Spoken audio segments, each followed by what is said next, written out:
Hello, my name is Julia Tyler. I am currently enrolled in the Educational Technology 501 course to fulfill the requirements for my Master's in Educational Technology from Boise State University. For this video, I have used screencasts to help me provide reflections on my experience. I will discuss the artifacts I have created for this course using my learning log, what I have learned over the semester, and what I plan to do with this information in the future within my classes. This course has opened my eyes to great technology that I can incorporate into my classroom. During week 1, our assignment was to familiarize ourselves with how to use Moodle. We introduced ourselves to our classmates using VoiceThread and Twitter. Both websites were very different from each other, but were very exciting to explore. Being a high school teacher, I never wanted to have a Twitter or Facebook account because I didn't want my students or others knowing my personal information. However, through this course, I can see how both of these sites will be beneficial in my classroom. During week 2, we learned how to use Google Drive to share documents with each other. I believe this is going to be a tremendous resource in my classroom when we are working collaboratively on assignments, or if I just want to see what my students are working on. In this class, we researched different technology organizations through Google Drive and needed to post a description about the organization. We also researched different publications and the cost. And lastly, we looked at conferences that were of interest to us in our area and the costs associated with that. Also during week 2, we established learning goals that we wanted to achieve in this course. I established 4 goals. My first goal was to learn how to engage students with technology that provides differentiated challenges to avoid boredom or frustration based on their learning levels. My current classes range from freshmen to seniors with special education integration, so it is really difficult to challenge all of my students so they receive something from the class. In this course, we research educational technology for an assignment. One topic I chose to explore was Bring Your Own Device, or BYOD, to school. The scholarly articles that I read opened my eyes to a change in my classroom that I would have never thought was possible. Through my research, I found that many schools are implementing this idea because of budget cuts. The schools cannot just jump into this concept because there is a lot of preparation to do first. I have tested this concept when we were studying nutrition in my culinary arts classes. I had the students track their daily diets on their phone with an exercise application. Students tracked everything they ate throughout the day and their physical activity. After 3 days of tracking on their mobile devices, the students shared their thoughts of incorporating their cell phones into the classroom. My second learning goal was to create relevant learning experiences and opportunities for student achievement to meet the new Common Core standards. In this course, I learned how to use Google Scholar to research assignments. Google Scholar works in conjunction with the Boise State University Albertson Library. For our assignments, we researched peer-reviewed scholarly articles and also learned how to create a bibliography and annotated bibliography using APA. I believe I can use Google Scholar within my classrooms for research on topics to connect to the Common Core English standards. As students are working on their research, they can sign up for RSS feeds, or Real Simple Syndication. With the RSS feeds, this will allow new articles to be automatically sent to the students, and this will help cut down on some of the time it takes to research the different articles, but more importantly, it will keep the students up to date with their topic. My third learning goal was to work with my school to integrate more technology into our classrooms to achieve higher academia. Through the assignments, challenges in using technology in schools, the digital divide and digital inequality, technology use planning, and school evaluation summary, I feel that I am confident to work with our technology coordinator and administrators to integrate different technology into our classrooms. These assignments gave me the opportunity to evaluate my school district and research technology trends of the future.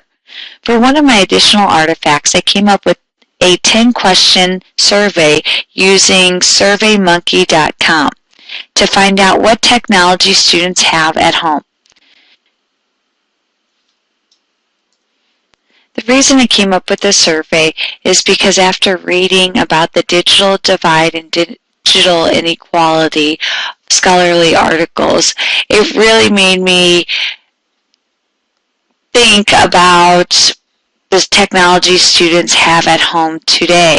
So after reading those, I asked a few of my students in my classes if they have computers at home, do they have internet access, and some of them told me no.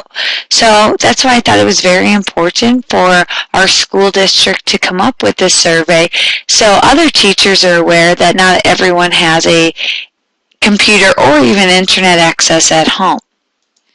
As you can see within my survey, I have given the options of strongly disagree, disagree, not sure, agree, or strongly agree for each question. Now, because it is the end of the school year, I felt that it was a little too late to implement the survey in my classes.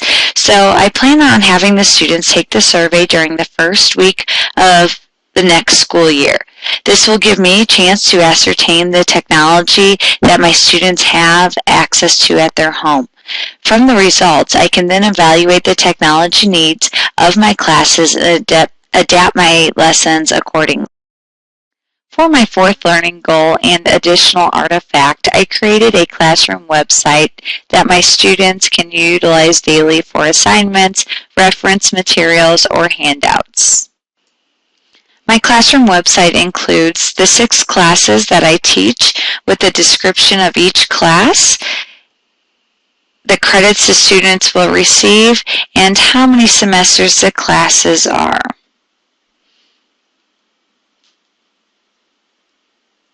Each page also provides a class syllabus and a weekly calendar that the students can review prior to class, or if they missed a day, they can get on the website and then come back to class being prepared. In my culinary arts classes, I have the recipes that we do for our labs on here that the students can access if they wanted to make it at home or they have a makeup lab to work on. There's also pictures showcasing the students' work or a special lab that we might have done. Also on my website, I have included different websites that I've hyperlinked that the students can access for additional information at school or at home. I have it for each of my classes, and also on here are the different cooking shows that students can watch if they miss a lab and want to watch a show instead.